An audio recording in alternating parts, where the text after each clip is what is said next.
Good morning, Facebooks. Hello, good afternoon, good evening. I am absolutely excited to be up early today. This is going to be an amazing experience. Give me a shout out right away. I want to know who's on board because I need to say hello to you quickly because we have a very important guest waiting in the wings just over there on the internet somewhere. You may notice I'm in new surroundings here. I've decided to branch out to other rooms in my apartment. It's very exciting. Good morning, Ian. Good to see you. And also, it's 8 o'clock in the morning and the sun is beaming, absolutely beaming in here. So I had to do some clever things here. Joe is on board. Good to see you, buddy. I have your question from Instagram, so I'll try to get to that with our special guest. The Zeds are here this morning. Awesome. And Stain, of course you're here. This is the guy who made this all possible. Stain DePreter. If I've said that properly, I hope I have, sorry. But he's the one who made all this happen. So big thanks to you. Your check is in the mail. Adam is on board. Andy Waller is on for live. Excellent. And Paul, I am so glad you guys are all here. Very excited. So just a little bit of news happening in this area of the world.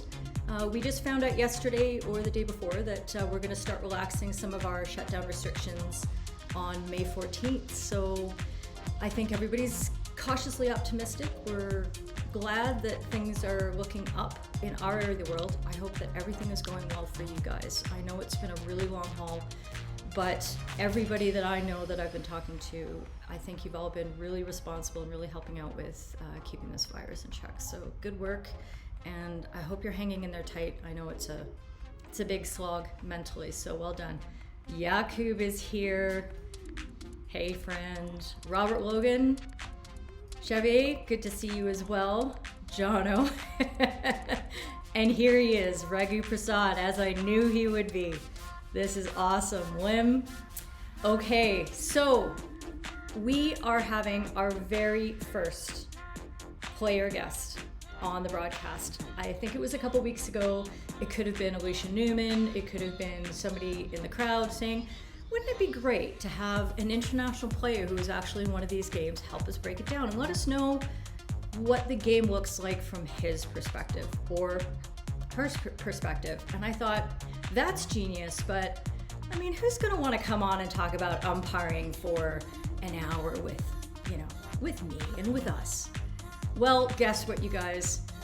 Today we have none other than the captain of the Belgian Red Lions and World Cup champion and many more accolades, Thomas Briels. Thomas, good morning. Good afternoon. Hi, good morning. Great to see you. How you doing today?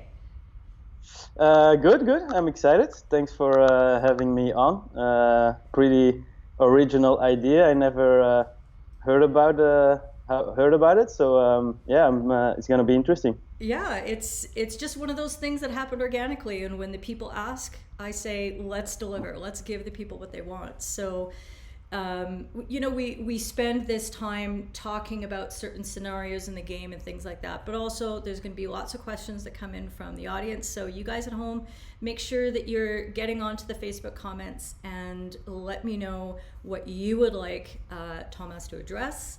And we will have a look at all of those things with you.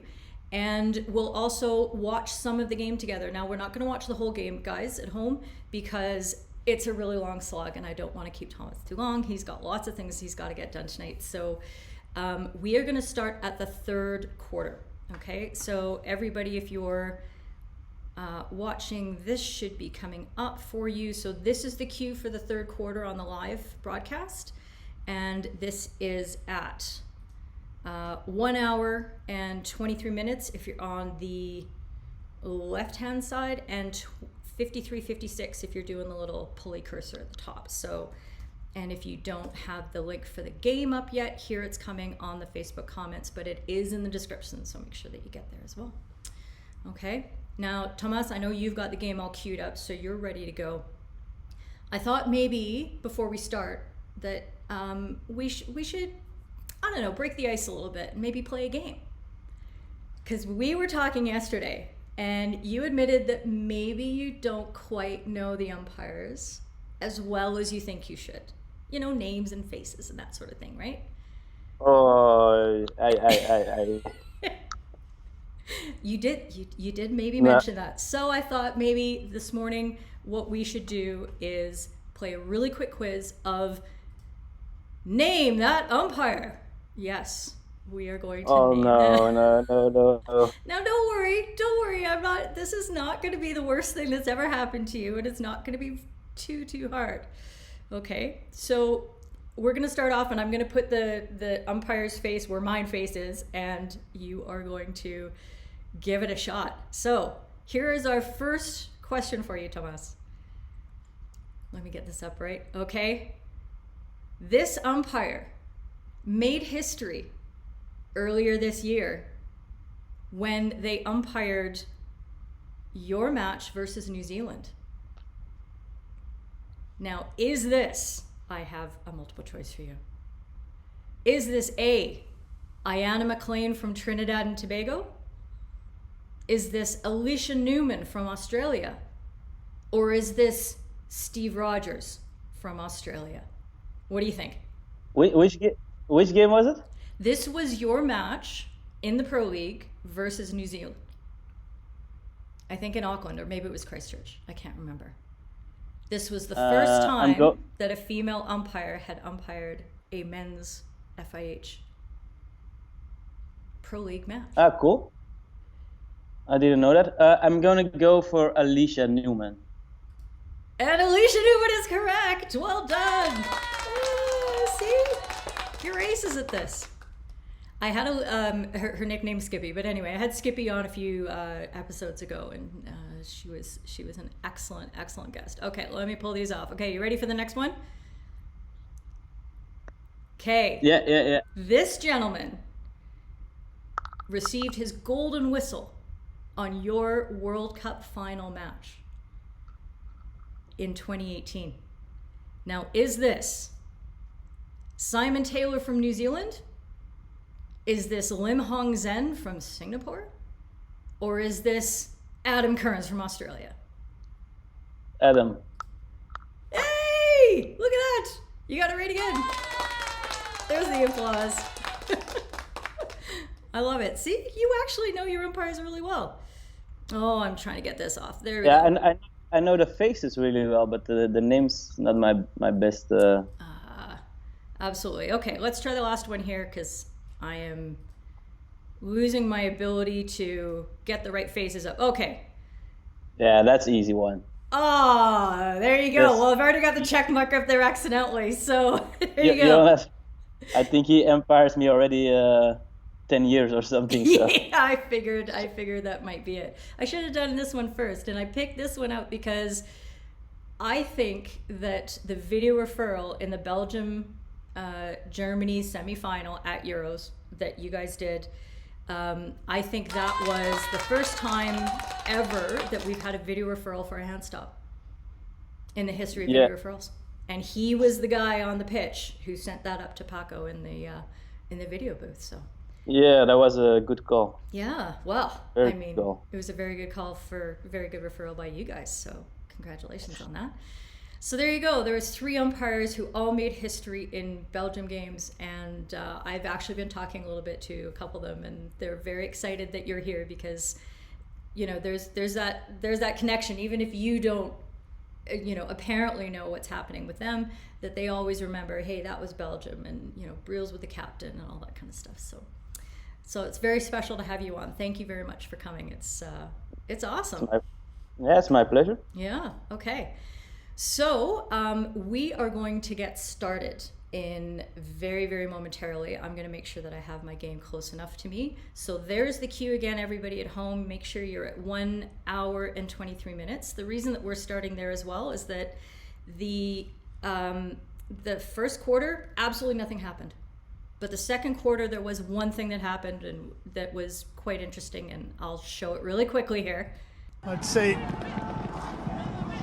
And this is actually the replay because they didn't see it Back live. off the keeper, and Briels is there unmarked And there we go. to put it back get some over applause on that. Charter's head. I don't score often against Australia, so I remember that one.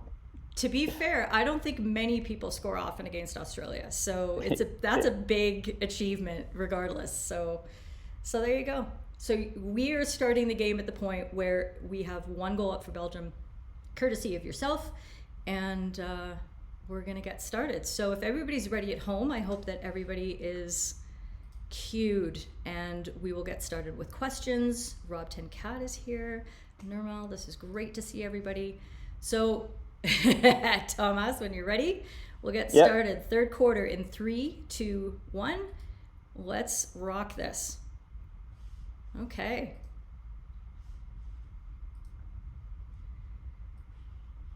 There we go. And Charlie Broom is on the comments there, so very excited about that. Let me pull this down. Okay. So you watched the game a little bit yesterday to get ready for today, or earlier this morning. Do you remember how you felt about the game as you were heading into the second half? Did you feel pretty happy, or was it still pretty tense in the dressing room? And was there anything from the first half, umpiring wise, that you were like, I remember that call?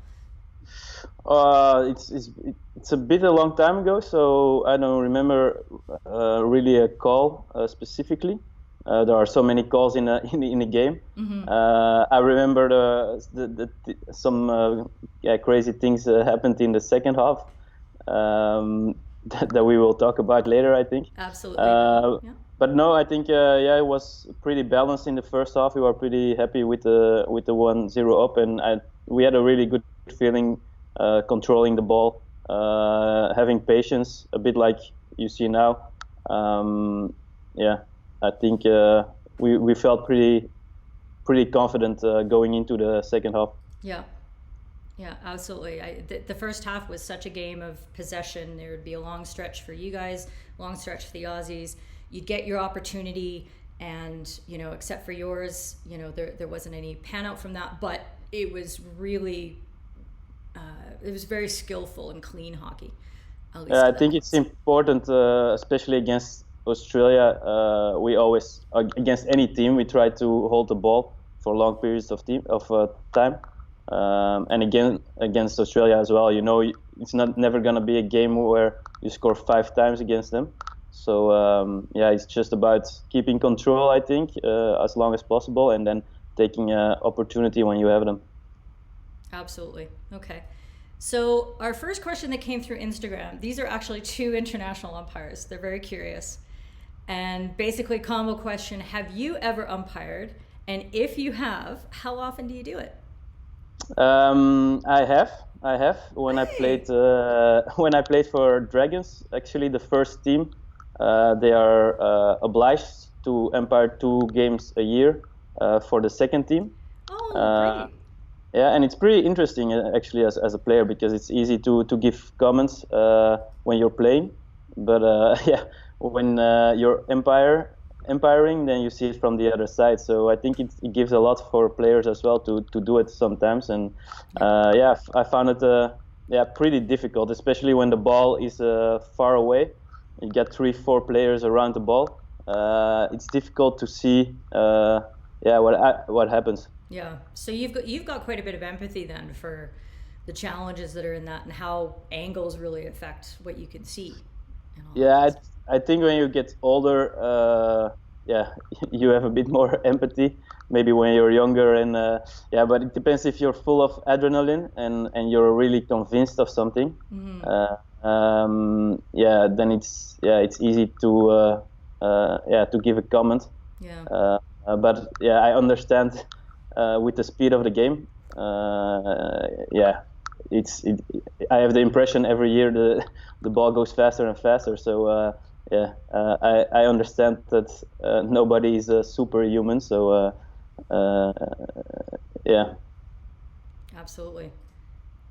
Here's another question that came through Instagram from Rishit. How many cards have you gotten in one game? What's the most number of cards you've ever gotten in a game? Do you ever get cards? I think I don't get a lot of cards. No. I don't remember getting benched two times in a game. Most of the time it will be a green card, especially. No, I don't get a lot of cards actually. No. Excellent. Yeah, I haven't seen many myself, but you never know. Maybe in club hockey, are you a little less disciplined, perhaps, a little more emotional? I think so. Internationally, it's very different because you do your job for your team. You play also limited amount. We change a lot, especially if you're a forward. So maybe I will play 40 minutes a game. And in club hockey you play almost 60 minutes. You don't change as often. Oh, interesting. And you're also a bit. You want to make the play as an international player, so you will make more actions and try to force something, and so you get into more contacts, I think. Internationally, you can't afford to get any cards. If you get a card internationally, you're really disadvantaging your team. It's always like that, but especially in international games, it can change the game really quickly, because the other teams know how to take advantage of that, and they also have tactics in place for playing 11 against 10 and that sort of thing. And in club hockey, it's a bit, if you get a card in club hockey, it's also not good. You're disadvantaging your team, but maybe the other team won't benefit as quickly as in international game. Right. There you go. Here's an interesting question that it's something that we always wonder as umpires, because we want to give you the best opportunity and the best call that you want. So Mish Dutria is asking a free hit close to the baseline or a long corner 23-meter restart. Which do you prefer out of those two? Long corner. Yeah. Because you can set things up. You can play with positions. You can make. You can use some plays you developed in training, that sort of thing. And against the baseline, or if you can take it quickly, and create something, then yes. But if you can't take it quickly and the whole team is set up, then I prefer 23 hit. Yeah, and I think that comes into play if there's, say, the ball goes off the foot and it careens off the end line. The umpire has a choice whether they're going to give the free hit there or they're going to give you the out of bounds call. And what you're saying is probably the out of bounds call, unless there's a quick opportunity that is present there. Yeah. Did I get that right? Yeah, true. Like if the ball is on the foot and it's stopped on the right place, you can take it quickly. You can have an advantage. If the ball hits the foot and it rolls away, you need to take it back in the right position. Everybody gets in position. Then you prefer a long hit, because then you can set up a play. Yeah, absolutely. All right. Here's another Instagram question. Let's start getting into some meaty stuff. Joe would like to know what you find most frustrating about umpires. Do you mean like about umpires, like personally, or about, well, hopefully not too personally. No, but I mean like about things in the game that happens regularly. Yeah, I think maybe tendencies that they have, or things that you see over and over again that you think, oh, I really wish that we could change that with how umpires. Yeah, the most frustrating thing I find, especially as an attacker, if you defend in the attacking circle. So the defense has the ball. They want to get out of the circle. You defense. You try to win the ball. Every time you touch them a little bit, or they get a little hit, what in real play would never be a fault, they will tend to whistle a fault against the attacker. Okay. So the defense has a free out, and then I always have the feeling it's a bit a safe call. They don't. It's much more strict than in the other way around. You know what I mean? Yeah, totally. I do. If you have the ball in the attacking circle as an attacker, and the defense try to win the ball, and you get a little push or a little knock, they're never gonna whistle a corner because that's too harsh. Right. The other way around, if the defense want to get out of the circle and you give them a little push or a little knock, it just have to be really soft. Then they will whistle immediately for the defense. So for me, that's a bit, a bit. Yeah, I always find it frustrating, especially as an attacker, because you want to regain the ball, right? But you can't do anything, because if you try one little thing, then you get a fault against. Yeah, totally understand. So, just so everybody knows where we're going, in about a minute we're going to be pausing for a clip, so I just want everybody to know that so that I don't forget. But anyway, sorry, you were saying. No, for me that's the I play already 14 years internationally, and that's the main thing I find frustrating as an attacker. That is. And maybe that comes a little bit from our mentality that we're trained to believe that there's no advantage coming out of defense. So we tend to blow those fouls really quickly. And, you know, as you say, you're noticing a little bit maybe disproportionately, or they're too easy of fouls to give. Whereas in the attacking zone, we do want to kind of give you a little bit more. So anyway, I just wanted to go back to the card that was just awarded, and maybe this is something that you can you might want to let us know about. So everybody at home, we've paused at about 4:10. So if everybody is ready to go, Thomas, I'm going to show you the clip on the broadcast, and I think you've had a chance to see it at home as well. And let's make sure I've got the right one. So this is one of those dispossession opportunities. By far from Stockbrooks. And Manu wasn't very happy about the call. Good. Was there straight through the anything back that of you Brad. can sort of, give us some feedback on about this situation? How did you feel about it? Yeah, it's a difficult one. I think the Australian player uses his body really well, Manu want to come in front to get the ball. I think for sure it's a fault. But I don't really think it's a green card if you see the physicality of an international game, especially how Australia plays the game also really physical. Yeah. If you give a green card for that in a game, you have to take the same approach during the rest of the game. Yeah. So for every push or you have to give a card, and then you end up, I think, with a lot of cards in a game. For sure, it's a fault, but he has the intention to play the ball, and he goes in a bit too hard, I think.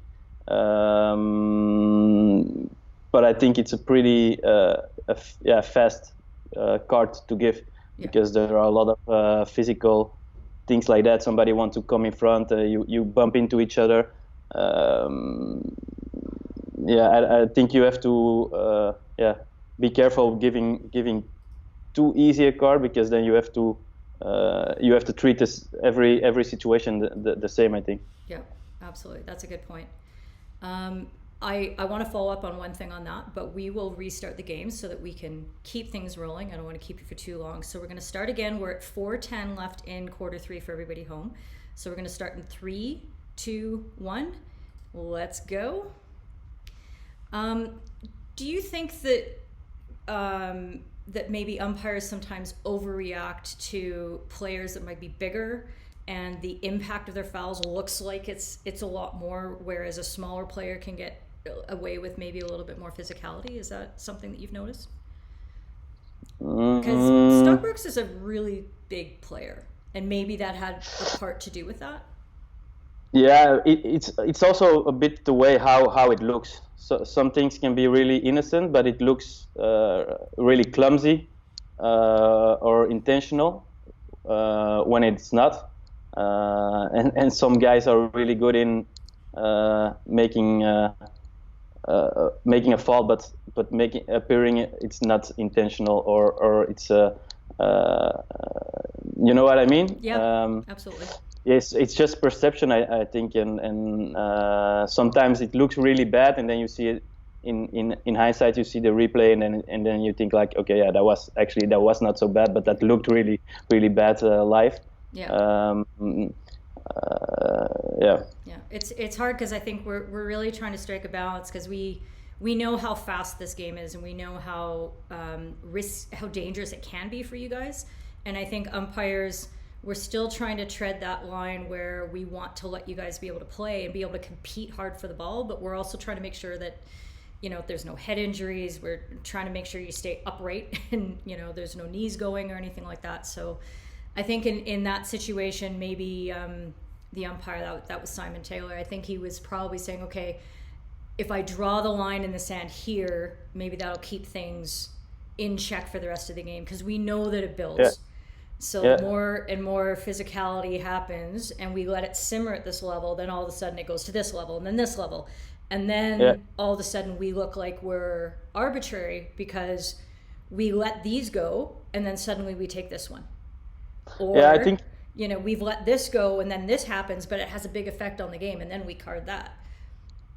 Yeah, I think that's a really valid point. I think, especially if you do it in the beginning of the game, and you set a standard, and players know, okay, we need to watch out because we don't want to get a card and play with 10, and they're gonna be pretty strict about physicality or shouting or it doesn't matter. Then I think it's a valid point and a good point. You need to protect the players, because it can be very dangerous, and it's a hard game. But on the other side, if you do it in the second half or late into the half when you didn't do it before, that's where it gets tricky, I think. Yeah, absolutely. So this was 4 minutes left in quarter 3, and it had been a really clean and open game, but as we see, there's a few little physical things that keep creeping in, and this is something that we expect to see in a top level game where there's lots on the line and you guys are competing hard. So it's not a it's not like we're shaking our fingers, but again, it's about keeping that control and making sure that you're allowed to play the skillful flowing hockey that we know you can produce, and it's treading that line between overstepping and that. I think that's a valid point. Yeah. I think. Yeah, absolutely. Let's see. There's one more question I think we can sneak in before the third quarter ends. What's the best call an umpire's made during one of your games? That's a good question. I think. Okay, well, while you think about that, I'll just make sure to queue up everybody at home because we're wrapping down the third quarter here, and I just had the horn sound on my end, so I'm going to let everybody get their fourth quarter queued up while you're thinking about that. Here's the timeline, guys, so check that out on the broadcast. So, Thomas, did anything come to mind there? I don't think a specific call. I mean, like what you said at the semi-final, a certain video call, or that of course that are amazing calls. But I think it's just the ability of an umpire to understanding the game, reading the game, and also not being afraid admitting a fault. And not being afraid to ask for help or ask the other umpire or a video or make a video call themselves. It's not probably not a thing you want to do as an umpire because you don't want to make a mistake. But I think it's more powerful if an umpire can admit it even during the game. Yeah. And with more information can make a right call instead of being 100% sure about him, even if he maybe in the back of his mind has a doubt. On the other side, I understand you need to have a line, and you need to be you lead the game, so you need to be in control as well. So again, that's a thin line, but I really appreciate it and even when he just stay on his call and then talk to the players that okay, maybe I didn't see that right, or yeah, I don't know, understanding and acknowledging that yeah, they can make a mistake and maybe a player has a good input, or I don't know, and being then in a little conversation or something like that. I don't know if that answers the question completely. Absolutely. I think that's great feedback, and that's something that we do work on, and it's something that we talk about in umpire training, is the ability to acknowledge and apologize for when you do make mistakes. I like to make the joke that I'm like, okay, I got my one mistake out of the way. We're good for the rest of the game now. Which is obviously not true.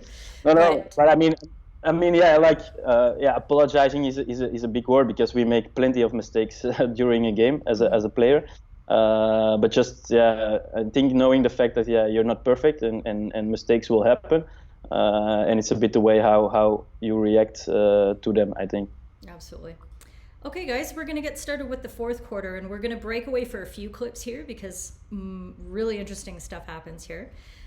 So if everybody's queued up here, we got 43:02 on the clock, and we're going to get going in 3, 2, 1, and off we go, generally. Okay. Let's see, we got a couple of interesting questions here. Stain is asking, do you feel that there's a difference in the umpiring that you would receive in Europe versus, say, umpiring in Oceania, Australia, New Zealand, that kind of thing?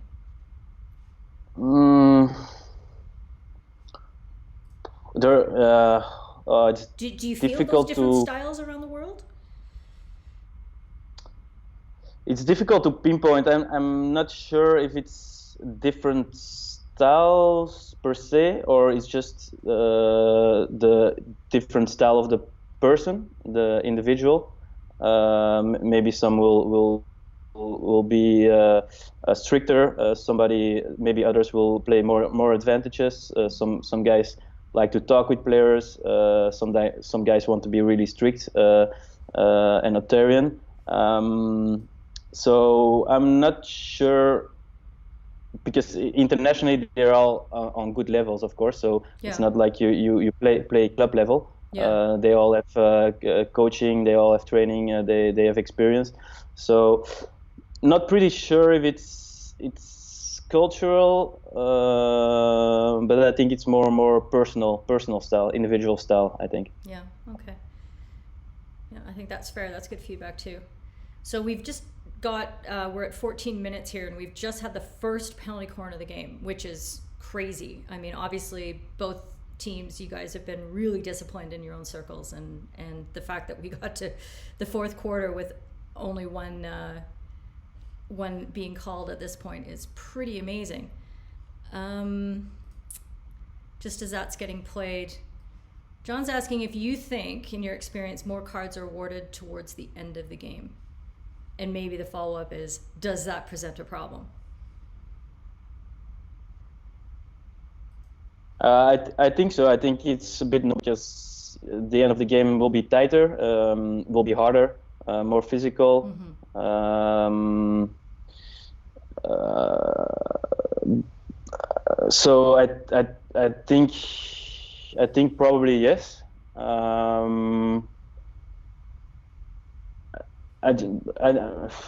It's a difficult question as umpires. Yeah, we're very deep thinkers as umpires. But I wonder if it's. I wonder then if it's because it's the end of the game, and they also maybe.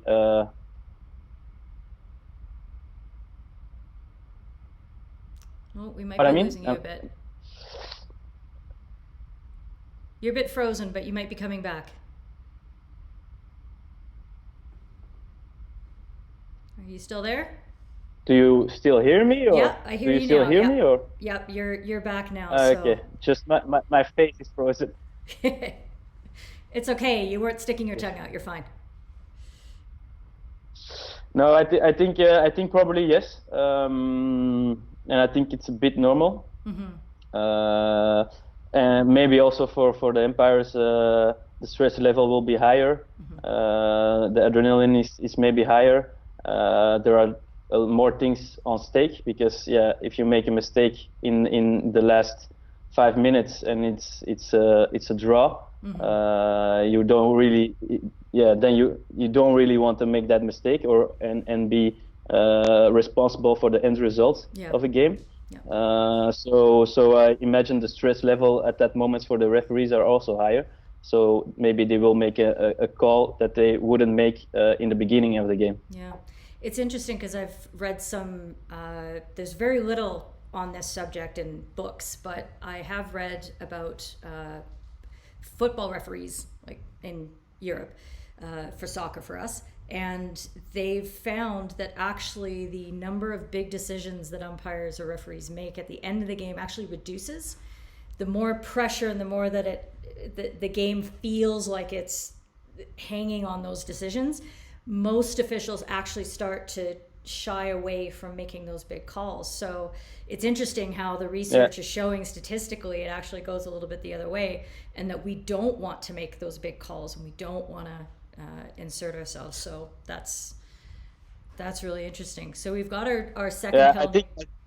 Go ahead.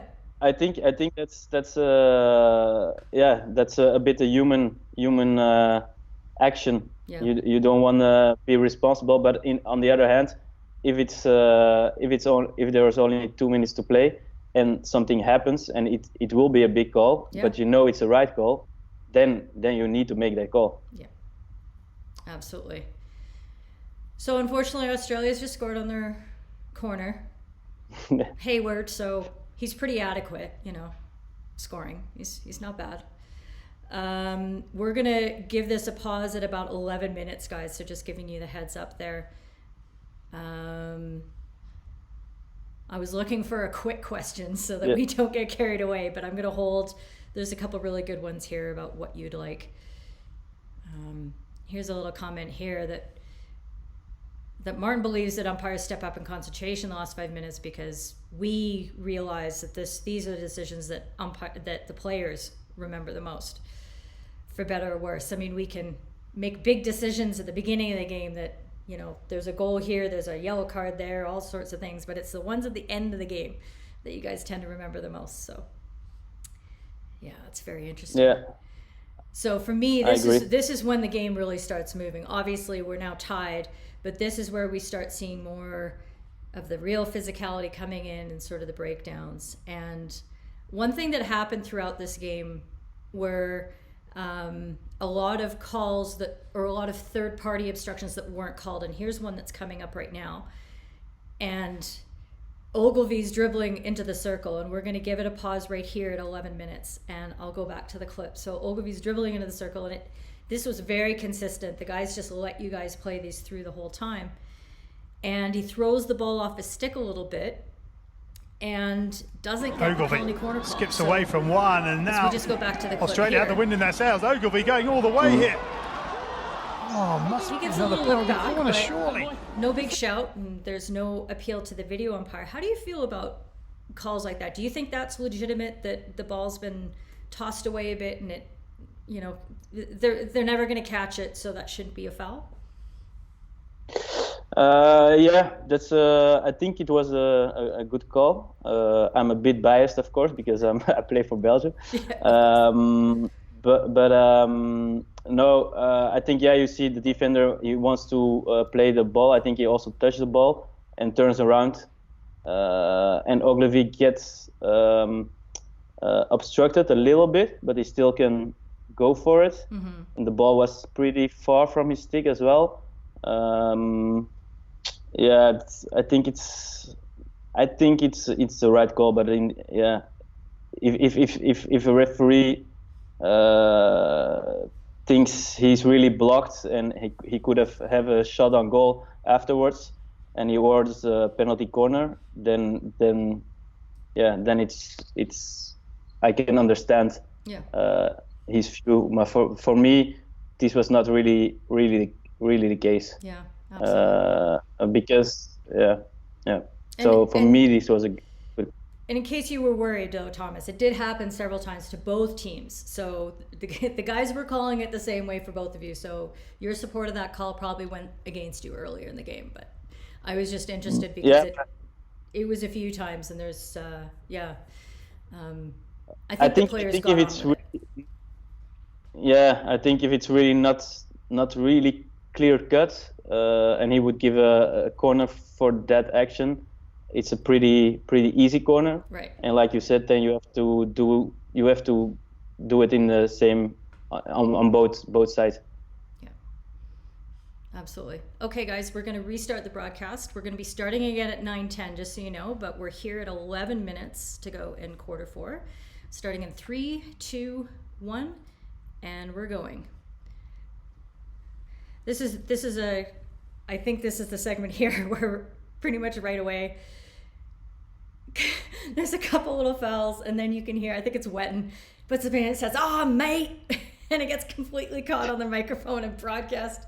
I think the whole stadium could hear that one, which was awesome. Everybody laughs. So yeah, but that's the beauty of sport and high level sport and the adrenaline. Yeah. Yeah. And that's those, just and emotions. those are fine. And as an umpire, like, none of us should be upset about hearing something like that, because we understand that you have emotions and feelings. It's just the tone, maybe the timing, and how aggressive you are at it. So, but mate, it's like, that's just banter. That's fine. No, that's a good point. Okay, so again, there's like some really big questions. I'm going to save that one till the end. Styles of hockey we've covered. There we go. This was interesting. We had this conversation on another broadcast, just the last one, I think, with I think it was with Lim, and just talking about the sticks over the head, because as an umpire that there is a guideline about danger, about a stick that goes over the head of another player has to be called as dangerous. And what we've all noticed is that at top levels, we don't call those, because as Lim told us, the umpires trust you guys not to hurt each other, and you don't want to hurt each other. You're just trying to play.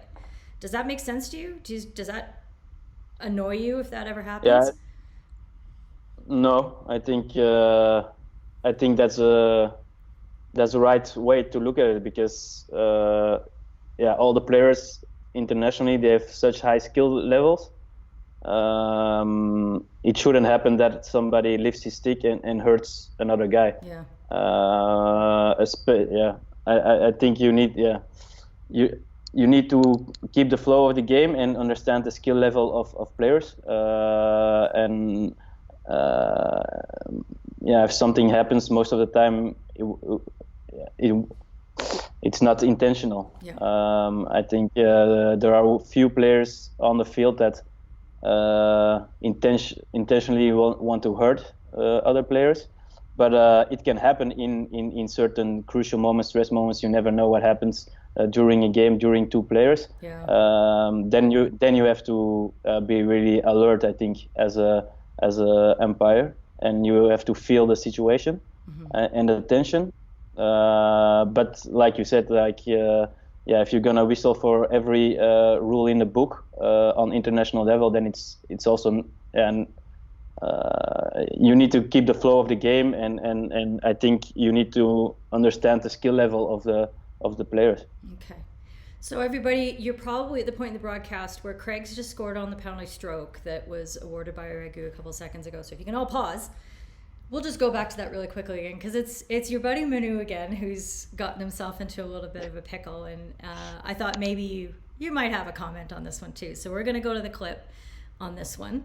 Make sure I've got the right clip. Sharp, and they could be in here. Sharp on the return. Sharp in the circle, and that is an ugly tackle from Emmanuel Stockbrooks, and Rugby's had absolutely no hesitation.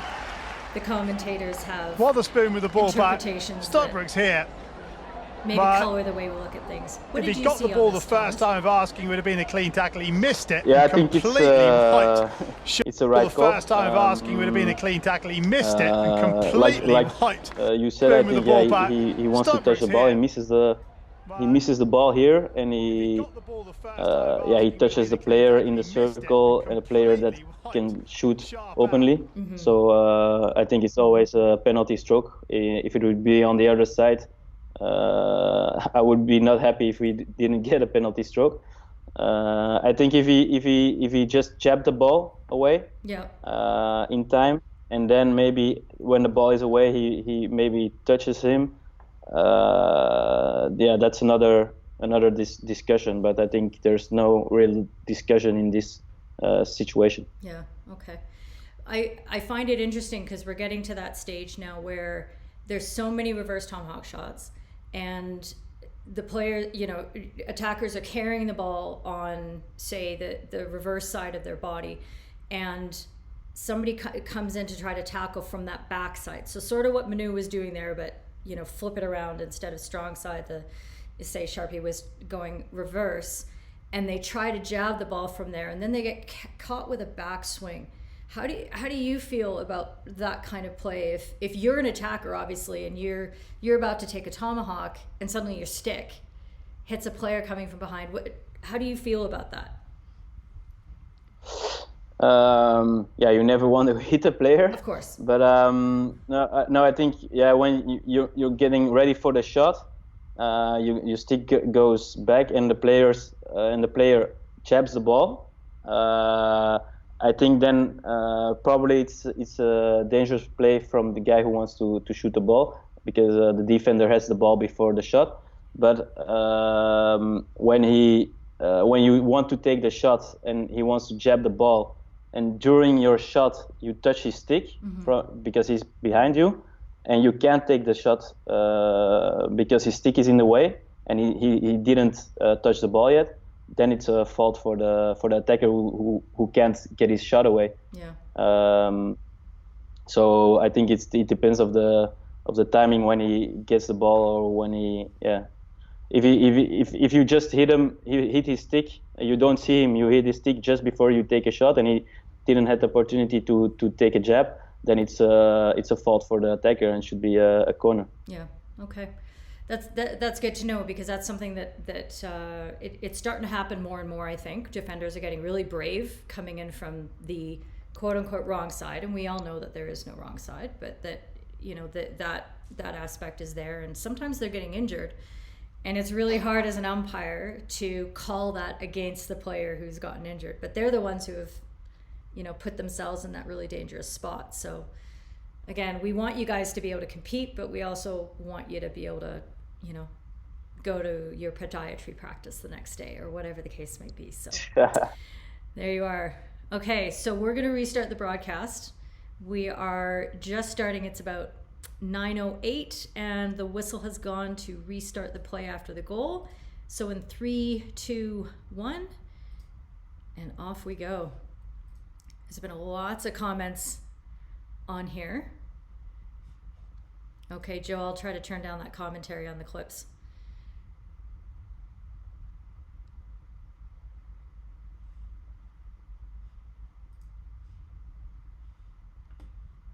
Yeah. And Ragu's just asking, because he's the one who made the call there, would you have expected a card to come in that situation as well, or do you think the penalty stroke felt enough to you? No, I don't think it's worth a card, because you see he wants to play the ball, and he wants to defend his goal. He just misses the ball. Yeah. And it's a right call to give a stroke, but it's a too harsh call to make a card, because it's unintentional. It's just a bit clumsy. It looks a bit clumsy. So no, I think it's not a card. It's just a penalty stroke, and that's a good decision. Okay. And I don't think anybody of our team also complained or. But I think a stroke and a card would be too harsh for this situation.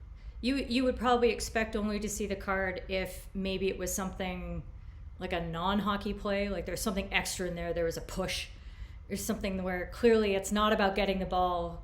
He's doing something extra that's outside of the boundary of how you would try to execute the skill, right? Exactly that. I mean, like if he know he's too late, and you see him give the other guy a little push just when he wants to hit the ball, that's not the intention to play the ball. That's just the intention to push the other player so he can't score. So that's, for me, that's a stroke and a card. Yeah. But now he just wanted to play the ball and he misses the ball. So. Yeah, absolutely. Okay, we're getting into the brass tacks of it. We're getting into the fun clip that I know you've been really excited to talk about. So we've got, I think this is the first corner, and I think it's on the second corner that we really see the incident going. And I'm not sure what question you just asked of Simon there. Do you remember what happened there? You were just trying to clarify something. Maybe you weren't sure, why they'd called the corner or anything like that. The directors have no idea what's going on. Remember anything? Sorry, are you talking to me? I was, but it's fine. Don't worry. I thought you were talking to somebody on who was watching live. I remember the incident. I don't know. I don't remember why they gave a corner or. Okay, no worries. We're now into the second corner. This is where things get good, Thomas. Where we have a little bit of an off-ball incident in the video review. We might not even have to look at the clip. We might be able to just to roll this at this point, because there's lots of time, because it does go to video referral. And this is really interesting because I'm watching now from your perspective, and you were right behind it as everything happened. You saw it right in front of you. So the injection comes out and it's a drag flick, and then Brandon and Leupart get a little tangled up there, and there's a little bit of a fling away, and then you come in and there's a bit of a ruckus. So you're pulling everybody away, you're getting Luke away. How do you see your role as a captain in that situation, first of all? I think first you want to protect your players. Okay. Or your teammates always. And secondly, I don't want him. I just want him to get away from that situation, because it's a difficult situation. It's a lot of adrenaline. He just got hit, and he's not in the best best place now to say anything, or he just need to get away as fast as possible, and then we need to talk to the umpires, the guys who were not directly involved in the incident, because we will be more calm and we have more, we see what happens. So that's my first instinct is protect and then get them away from the situation, so other players can address the situation, I think. Okay. Did you call for the referral yourself, or was it one of your teammates that asked for it in the first place? Do you remember? I know you had a chat with Simon there and you said something, but I don't know if you were the first one to say, "Hey, we want that looked at." Do you remember? I don't remember. No problem. It could have been, but I don't remember. Okay. Now, as we're seeing this go through, what we're seeing is that there was the clash. I think the stick came up from Leupart, and the ball was bouncing out of bounds. When Michelle came back with the recommendation for a yellow card for Tim Brand, how did you react to that, and that it was just a yellow card and there wasn't anything else? What did you think about that? Were you surprised? It's a difficult. I thought they were going to give a corner. Okay. Because it's just a hit in the circle. Mm-hmm. You can't hit players. But there are two sides of the story, of course.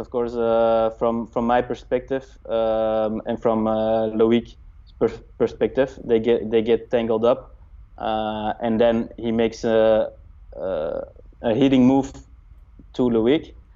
From his perspective, he probably will say, "I just want to clear my stick." Yeah. Because my stick is tangled up. But it's a weird way to clear your stick, because you normally as a player you put your stick down away from where it is, okay, and not you don't make a move up or towards the player. You always take your stick, you pull your stick away from the where it's tangled up, or I don't know. So for me, it's a hitting movement, and it's pretty dangerous. Yeah. So I thought they would give a corner on that being based on the physical play, on the hit that's not allowed in hockey. Right. But I'm not sure. Yeah, if the ball was still in play or not. I'm not sure what the effect of the call. Maybe if the ball is not in play, you're not allowed to give a corner again. So the yellow card and the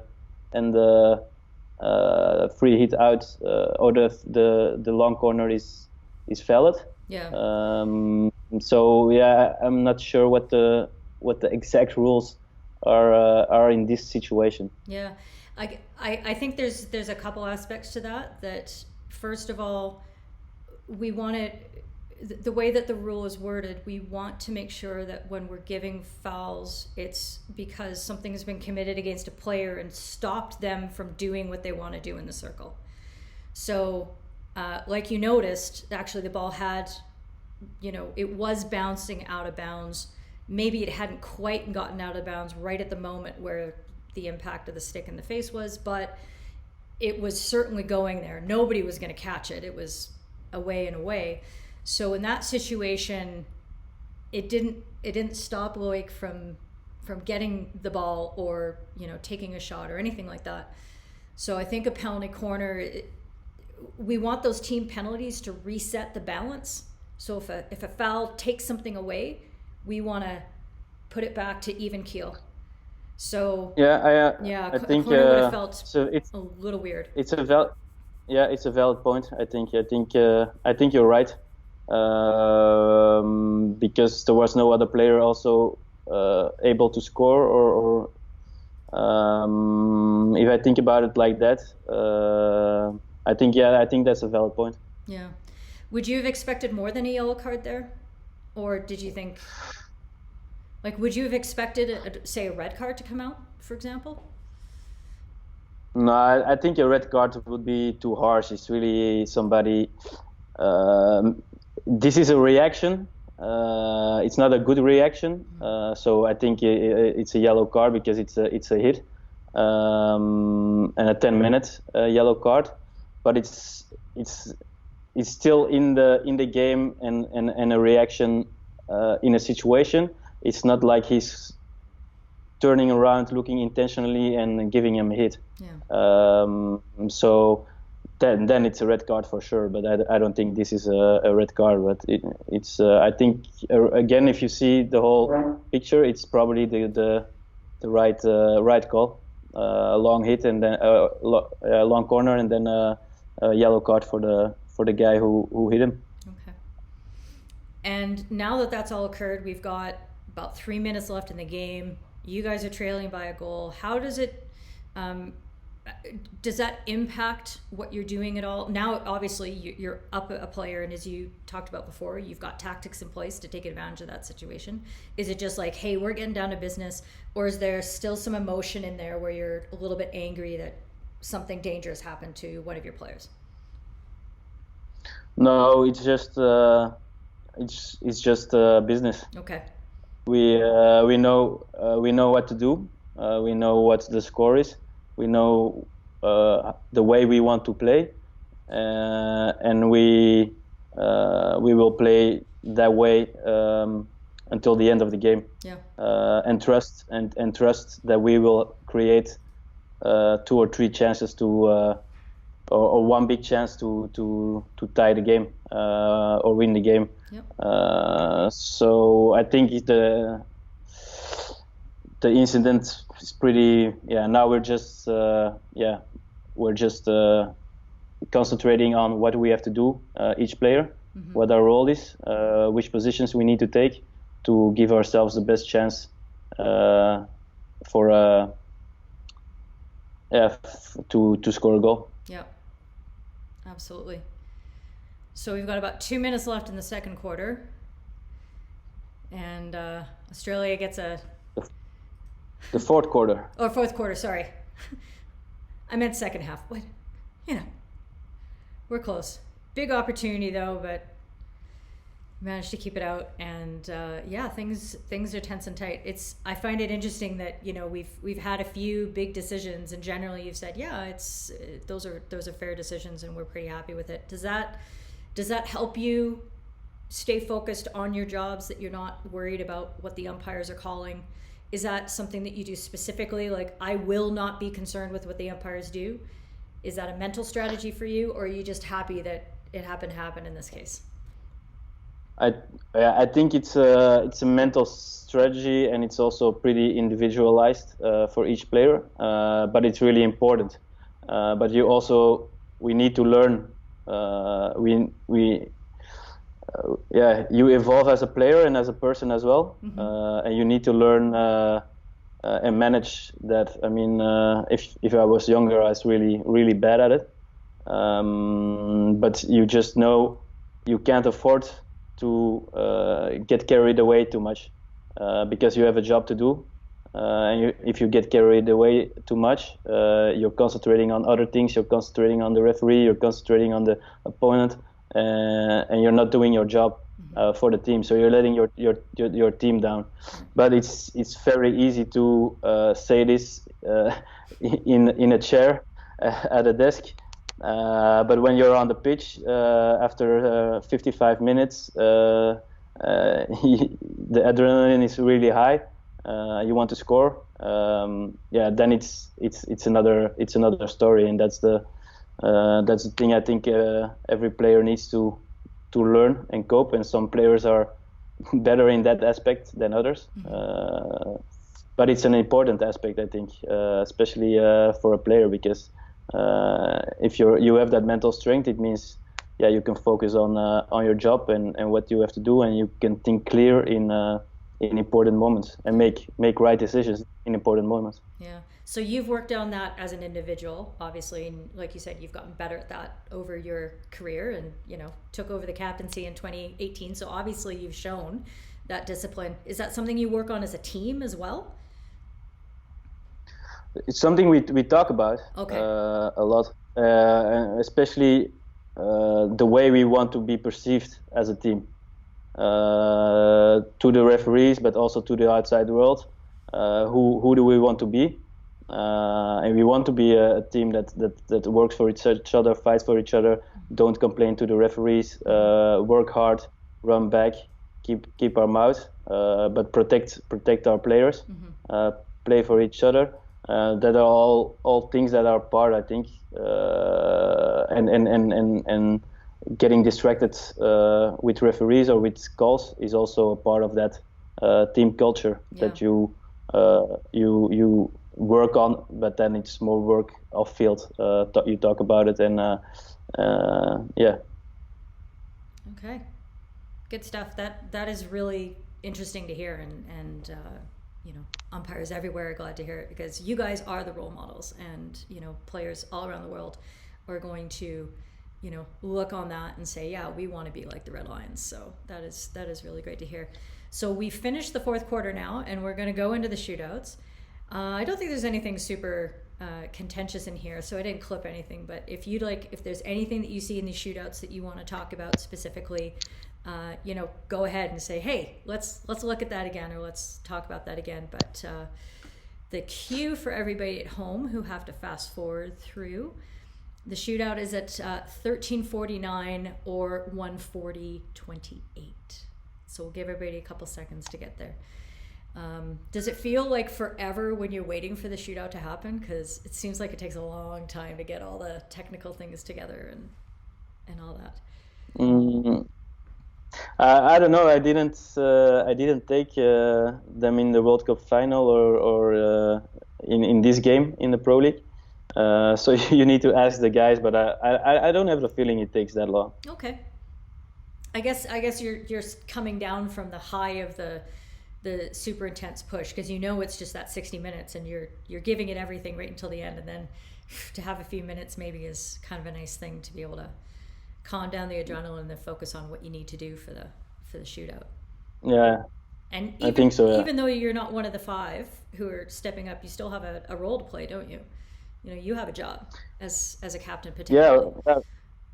Yeah. I think it's important that we, as a team, stand behind the 5 guys. Yeah. So we get everybody together, we motivate them, and we try to support our team members who take a big responsibility in taking the shootouts. So that's what we try to do, and that's what you want the whole team to do. Good. Okay. So hopefully everybody's queued up. We're gonna get this shootout started.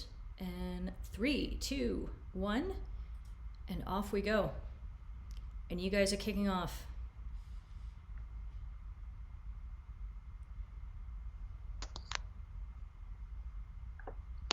It's a bit easy. Nothing there at all. So you don't take a lot of shootouts, but do you take any? And I can't ask you what your favorite shootout is. That's not fair. Yeah, that's not so hard. I took a lot from my club. Okay. And I think in the Pro League 1 against Germany last year. It's just a turn. Yeah. Do you like the format of the shootout? Yeah, I really like it. Good. Yeah. Because also we have the best goalie, so. You're not wrong. So I totally agree with that. He makes a couple really nice saves in this as well, for sure. Something that people at home talk about a lot is the curl. So when the attacker comes in, and we haven't seen it yet, really, but when the attacker comes in and then turns his back on the goalkeeper, makes a move, curls around. There's a lot of people in hockey that think that shouldn't be allowed, that is always obstruction. How do you feel about that play yourself? I don't think it's always obstruction. I think if the attacker turns around and he walks into the goalie, I think that's a fault, and I think that they're whistling it pretty good nowadays. Okay. But if you go to the side and you stay in movement, you're still for 2 seconds. You make a body fake, and then you turn around outside of the reach of the goalie, like Simon Gugnard does here. Yep. I don't know. You saw that one? Yep. Already? Yep. Yeah. So that he's just in movement. He uses his body really good. I don't think that's an obstruction. Yeah, it's interesting. It's just that debate of what people think is good skill, and do you need to turn your back and things like that. And I say, as long as the goalkeeper isn't disadvantaged, if it's something that you could do in the midfield, why can't you do it here? Is sort of what I think. Yeah. And as long as it isn't that moving backwards, like you said. An interesting point on that last shootout that Craig took for people at home to be reminded of, that in the shootout, it is illegal for the goalkeeper to intentionally send the ball off the end line. So that will not be a stroke or a restart. That is perfectly fine, and that ends the shootout. So that's something that some people, when they're umpiring at home, don't always remember. And that's good strategy by Vince, for sure, to know that that's something he can do, and it's a good way to end the shootout. Yeah, he knows the rules, Vinny. Yes, he does. He's a smart guy. Yeah. Well, I remember when that whole when the whole thing happened in your semifinal, I was all over it, because as an umpire and as a nerd, I'm like, this is the best thing that I've ever seen in a game. This guy knew it was coming. He held back, and that was the story. And maybe you can tell me if that's true or not, but the story that we were told is that he had noticed it in Pro League matches previously, but decided, I'm going to hold this in my back pocket. Is that right? Yeah, he knew it already, and he talked about it with the coach as well, like if he should have used it for the Pro League match, and and they decided not to use it. Yep. And yeah, that's he won us the European Cup on that call. So it's pretty amazing, and we didn't even know it ourselves. Okay, so it didn't get out to the rest of the team beforehand. It was just between him and coaching staff. That is so cool. And so, what do you think about the Swan one? Because Vinny gets I think a stroke against. So it's in this shootout here, right? Yeah, from Swan. Okay. Well, let's go back to it. I'm gonna scroll back a little bit just so I can see what happens. Because yeah, Craig steps up.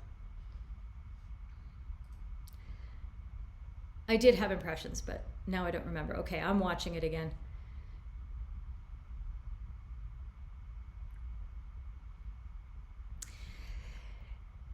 To be honest, so as I'm watching this play, I'm seeing Swan taking the run, and there is maybe some body contact. I think maybe Vince caught him with, I don't know if it was maybe his stick on the heel or if maybe it was the left leg guard got in the way of Swanee's run there. It didn't look super obvious. It was interesting that, Vince didn't have anything to say about it, didn't want it referred or anything like that. Maybe that was a function of the fact that you guys were up in the shootout already, and he's like, it's fine. I'm gonna wait until I really, really need that referral. What did you think about it? Yeah, I think it's a soft stroke. I think if an attacker can use his body and turn around to fake, I think Vinny doesn't really. He touches him maybe a little bit, but I think I need to protect the goalies on this one. Okay. He's pretty quick on his feet and he's following the play. Yep. And the ball also still is in play, so I had the feeling they blow here pretty quick. And yeah, I thought it was a bit when I just saw it again. Yep. I thought it was a bit soft and easy given, but that's why I asked your opinion. Yeah. Because it's a difficult one if you really catch him and yeah, then it's a stroke for sure, but not sure about this one. Yeah, I wasn't super sold by it. I think that one of the things that they are briefing the umpires on who are doing these shootouts regularly is that that contact from the goalkeeper, if it's a stick or it's the body that obstructs, it's either nothing or it's intentional. So there's a bit of a different threshold that's coming in, and I don't think I quite understand it yet, and I'm not sure if I really like it, because I still think there's room for unintentional fouls by the goalkeeper in those situations. So if Ragu had held his whistle and then seen that Swan was disadvantaged and they called for a restart, so an unintentional foul by the goalkeeper, I would have been like, oh yeah, okay, that's fair. Because I didn't see sort of an active movement into him or anything like that. It just seemed like it was just like, a little bit of a trip. Yeah, like that wouldn't have been a stroke 100%. In the game, right? Does that make sense to you? I think that would have been a corner. No, I agree 100%. Okay. And I think like if you give a stroke for that one, then you need to give a stroke for you need to like I said, be on the same line for everybody. Mm-hmm. So that then it means that the goalie can never touch a player, and if he touch a player, it's a stroke immediately. Yeah. Even if the play is still going on, you know what I mean? Yeah. So absolutely. This was a bit. Yeah. So interestingly, Ragu is able to chime in here and let us know that what he saw from his vantage point, it was actually the left blocker that blocked him. So it wasn't a stick or a leg as I was guessing, and it was hard to see from the angles we had. And that's part of the struggle that we're really having. And sorry, just to finish up Ragu's comment, that he's also concerned about the 8-second time frame. So I've been caught in this situation in a shootout where I was trying to play some advantage, and you're watching it tick down, and if you don't make the decision before the horn goes and the player isn't able to get the ball in the net, well, you could be taking away an opportunity for, for them to score on the stroke. So you tend not to play as much advantage on shootouts as you would. But anyway, it's yeah, that's a tricky one. Yeah. The interesting point there, though, is that for Ragu, even though we had, a nice glossy replay and we had maybe 2 angles on that, we didn't have that third angle showing where Ragu sees the blocker and sees that as being the impediment for Swan going through. And talking to the other umpires. But if that's the case, then and he really holds him down, then it's a stroke, and then it's a good call. Yeah. But it's not about this shootout, but just I think in general. Yeah. You need to, again, I think, like, it needs to be a stroke, and else it needs to be your decision, I think, like the retake. Okay, that's fair. And we've in talking to the other umpires on the broadcasts, we've come back to this theme again and again, is that the lack of the camera angles is really not sort of helping us sell what's happening, I guess, if that's the right way to say it. That the umpires are still often seeing something at a different angle that's not getting shown on the broadcast feed or isn't available to you guys afterwards on your game tape. And so, you're not getting an accurate picture. The fans at home aren't getting an accurate picture. The commentators aren't getting what they need in order to describe the call, properly to the fans. So we're missing a trick there. But we have talked about how expensive it is to have so many more cameras. And apparently they did the calculation at the Women's World Cup in 2018, and that an extra running the cable was the problem. It wasn't even the operator or the camera. It was running the cable was something like 30,000 pounds to put another camera around on the other side of the pitch. So yeah, that's what we're dealing with, and that's the kind of money we got to start making in this game in order to get the technology up to speed. That's the big challenge. It's gonna take a while, I think. Yeah, it will be a while. But I'm a dreamer. I think we've got a chance because, we've got brilliant players and teams, and the hockey that you guys are producing right now is just so exciting. I can't see, we have to be able to succeed with this product because that's what you're doing. And when you take time like this to come and talk to umpires and let us know what you're seeing, what you're feeling, helps get us better so that we are able to set you free so that you can do that. Yeah, we make each other better. That's and we try to grow our sport together, I think. And a lot of good people in the right place, loving our sport. I think it's a nice community to be part of. And we need to keep improving. Yeah, absolutely. So maybe for one of our last questions here, I'll go back to something that was a big one that I didn't want to try to ask during the game because I knew it was going to be too crazy. But a couple related ones here. Graham is asking, what one rule would you like to see changed? And I think I know what your answer is going to be, but you go ahead. If there's one rule that you would change, which is high ball. The high ball. I know it. You told the Times of India in 2017 that you wanted to see the high ball changed. So what would you like as a player? What is the thing that drives you crazy right now, and how do you think we can fix it?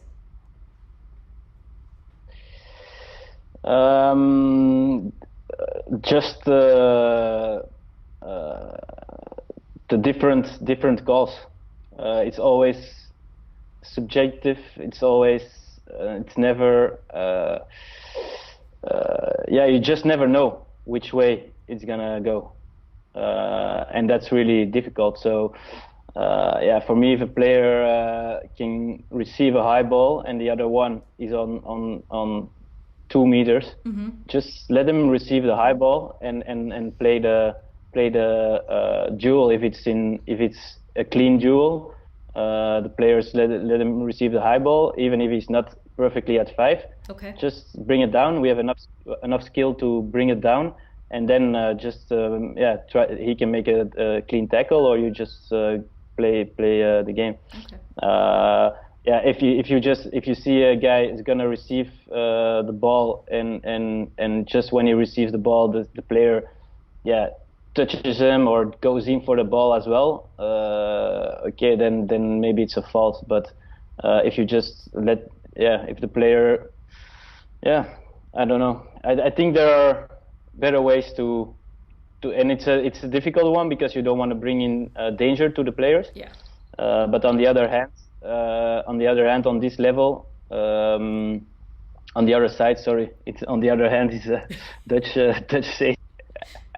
On the other side, on this level, the players are good enough to receive the ball in the air while they're running, getting the ball under control, and the defenders are good enough not to swing to a head, because we have control about what we're doing. So that's a bit. I think that can maybe be better. Yeah, and I totally agree with that. I think the less times we can blow our whistle in a game, the better. And the more we're able to relax rules like that, we see an improvement in skill, in order to let you guys learn how to do all that safely and compete for the ball safely in midair. The rule has to be relaxed so that you can figure that out. I guess, again, the real concern, and I'd say I watch an awful lot of games, like a lot of games. I'm a super nerd. So I'd say probably once every few months, I'll see an incident where there is a high ball that gets contested and a player will, not intentionally, but they will not see, because they're looking for the ball, they won't see that the guy's head's right there, and there will be stick contact in the head. And I think that's the thing that we're really terrified of. We have such a great game where you're playing incredibly fast, incredibly skillfully, and it's not super dangerous for you right now. I don't know how that works, but there's actually not as many injuries as you would expect, and we want to keep it that way. And we don't want head injuries, we don't want concussions. You've seen a few, you understand. So I guess what we're worried about is, and it's not just for your level, it's all the levels below. How do we make sure that you guys aren't putting yourselves in danger that way? Of course, that's the tricky one as well, because on the highest level you have maximum control of what you're doing, and if you go levels lower, then it gets dangerous, of course. Yeah. Can you excuse me one second? Of course. I need to take a bathroom break. Actually, we're done here, Thomas. I think we've had lots of great questions, and I was just about, that was the last one that we were going to do. So why don't we wrap it up there, and I'll let you go. You can do your thing for the rest of the evening. Perfect. Thomas, this has just been incredible. Thank you so much for all your time, and there's lots of questions that are here to follow up. I'll try to do it. If you have a chance to go on the page and answer a few of the other questions, that'd be awesome. But if not, cool. But it's been great. Thank you so much. And we'll talk again soon. Thank you. Thanks, Bye-bye. Thomas. Ciao.